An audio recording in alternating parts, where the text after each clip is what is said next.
बिहारी हैं गाँव के गवार हो, गाँव के गवार हो।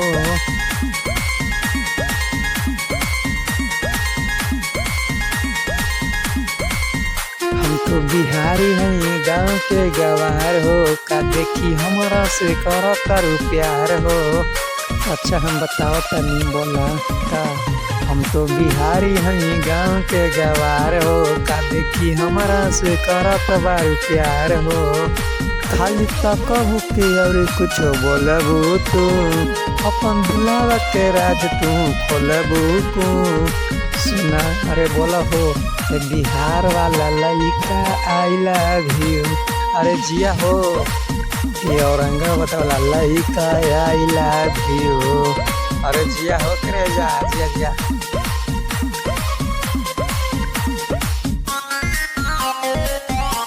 I love you।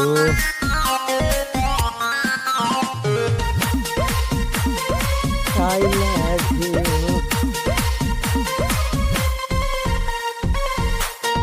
का जाने कैसे तू तो रहेलू शहर हो, ये कुल चीज से तो हमरा लागेला ता डर हो।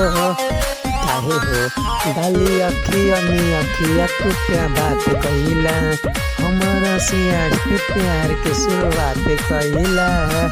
शौक वाला बात तू आज रियल में बदलबू तू, खाली ऐसा ही तू फेरा में डालबू तू। ये बिहार वाला लइका आई लव यू, ये पटना वाला लइका आई लव यू।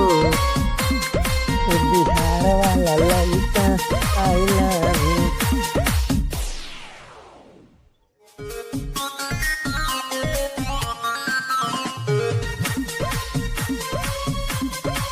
पटना वाला लइका आई लव यू।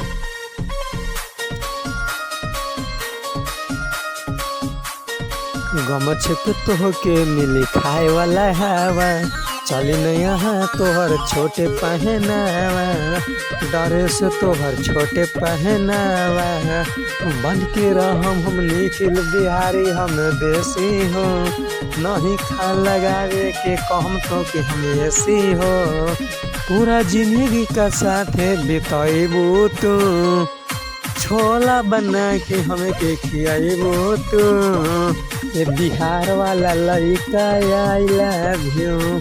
सुना ये बिहार वाला लइका आई लव यू। जिया एक